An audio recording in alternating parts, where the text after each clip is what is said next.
नमस्कार दोस्तों, मैं अंकुर उपाध्याय स्वागत करता हूं आप सभी का आपके अपने YouTube channel share market analysis में। दोस्तों, रिलायंस इंडस्ट्रीज के नंबर्स आ चुके हैं। जियो के नंबर मैं ऑलरेडी आपके साथ शेयर कर चुका था, लेकिन जो रिलायंस ने नंबर्स पेश करे हैं, मतलब तूफानी नंबर पेश करे हैं, मजा आ गया। तो भारत की सबसे बड़ी कंपनी ने शानदार नंबर पेश कर दिए हैं, मार्केट की एक्सपेक्टेशंस को टोटली बीट करते हुए दिखाई है स्टॉक रिजल्ट्स के दम पर। तो अब स्टॉक के प्राइस में कैसा एक्शन रह सकता है मंडे को, इसके बारे में समझेंगे और रिजल्ट्स को देखते हैं एंड समझते हैं। तो चलिए स्टार्ट करते हैं बिना किसी देरी के। सबसे पहले कंपनी का कंसोलिडेटेड नेट प्रॉफिट क्वार्टर 4 का जो पेश करा है कंपनी ने, वो अबव एक्सपेक्टेशंस है। बहुत ही तगड़े नंबर दिख रहे हैं यहाँ पे। क्वार्टर ऑन क्वार्टर बेसिस पे 15,800 करोड़ से बढ़कर 19,300 करोड़ का प्रॉफिट कंपनी ने पेश करा है। एक बार दोबारा रिपीट करूंगा, 15,700 करोड़ से बढ़कर 19,300 करोड़ का प्रॉफिट पोस्ट करा है। मार्केट की एक्सपेक्टेशन 17,500 करोड़ की थी, जिसके सामने ऑलमोस्ट 2,000 करोड़ से ज्यादा का प्रॉफिट पोस्ट करा है कंपनी ने। कंपनी का प्रॉफिट ऑलमोस्ट आप देख सकते हैं कहीं ना कहीं 20% से जंप होता हुआ दिख रहा है। एंड वहीं मार्केट की एक्सपेक्टेशंस थी कि अराउंड केवल आप कहीं ना कहीं जो कंपनी का प्रॉफिट है वो लगभग 10% के समथिंग जंप करेगा, लेकिन कंपनी ने कर दिया है शानदार नंबर पेश 19% की तगड़ी जंप के साथ प्रॉफिट में, और 10% की एक्सपेक्टेशंस को बहुत हेवीली बीट करा है मार्केट की एक्सपेक्टेशंस को। रेवेन्यू की बात करें तो 2,21,000 करोड़ से बढ़कर 2,16,000 करोड़, सॉरी 2,21,000 करोड़ के सामने 2,16,000 करोड़ पे कंपनी का रेवेन्यू आता हुआ दिखा, यानी कि रेवेन्यू क्वार्टर ऑन क्वार्टर घट गया है।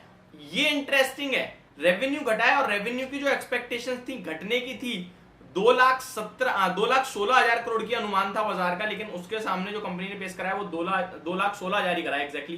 तो यहाँ पे मीट कर रहा है एस्टिमेट। बट जो प्रॉब्लम आई है, जहां पे मतलब जो खुशखबरी है, जो अच्छी चीज है, जिसकी वजह से ये प्रॉफिट इतनी तेजी से बढ़ता हुआ दिखा है, वो मार्जिन्स है दोस्तों। मार्जिन्स के मामले में मार्केट की एक्सपेक्टेशंस को बहुत ही पीछे छोड़ दिया है, बहुत ज्यादा हेवीली बीट करा है। पहले मैं आपको कामकाजी मुनाफा समझाता हूं। लगभग 31,400 करोड़ के सामने 38,400 करोड़ का कंपनी ने कामकाजी मुनाफा पेश करा है। वहीं मार्केट की जो अनुमान था वो अराउंड आपके सामने रखता हूं मैं 35,000 करोड़ के समथिंग का था, जिसके सामने कंपनी ने 38,000 करोड़ का कामकाजी मुनाफा पेश करा है। यहां भी बीट करा है एस्टिमेट को। एंड मार्जिन देखिए 14.8% से बढ़कर 17.77% पे आए हैं मार्जिन। ऑलमोस्ट 3% का जंप है मार्जिन में, और इसी की वजह से ये स्टॉक्स काफी हेवीली रैली करते हुए दिखाए आज के सेशन में आपको। तो बहुत ही तगड़े नंबर दिख रहे हैं। वहीं जियो के आरपू की बात करें तो 178.8 rupees per subscriber per month पे आता हुआ दिखा है, यानी कि आप कह सकते हैं जो लास्ट मंथ था उसी के लास्ट क्वार्टर में था उसी के आसपास है, और मार्केट की एक्सपेक्टेशंस इसी के अंदाजे में थी कि इतने ही आरपू कंपनी पेश कर सकती है। तो यानी कि ऑलमोस्ट एक्सपेक्टेशंस के सामने इन लाइन है।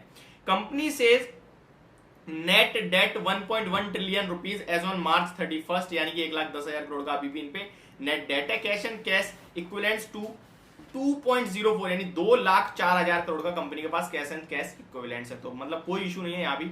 आगे बात करें तो कंपनी की तरफ से कुछ इंपॉर्टेंट चीज आई है। Lower and upper completion campaign for MJ wells is progressing as per plan. Jio customer base for quarter 4 is 439.3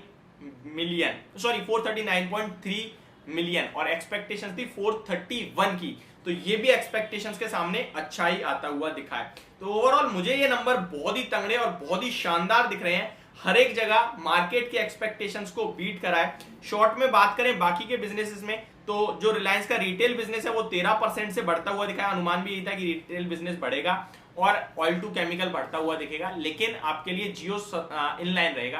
तो जियो इनलाइन आया है, रिटेल बढ़ा है, और ऑयल टू केमिकल तो बहुत तगड़ा बढ़ा है। मार्केट को उम्मीद भी कुछ इसी प्रकार की थी कि जो विंडफॉल गेन टैक्स घटा है उसकी वजह से इनके मार्जिन पे इफेक्ट पड़ेगा पॉजिटिव, और इफेक्ट इतना ज्यादा पड़ेगा ये मार्केट को नहीं पता था। लेकिन सुपर्ब नंबर पेश कर दिए रिलायंस ने। मे बी मंडे को अगर ये अपने रिजल्ट्स पे रिएक्ट करता है तो फिर ये स्टॉक कैंडिडेट बनता है 3-4% की तेजी का। एंड रिजल्ट्स पे रिएक्शन नहीं देता है तो फिर हम कुछ कह नहीं सकते, क्योंकि आजकल रिएक्शन भी दुनिया आते हैं जल्दी से।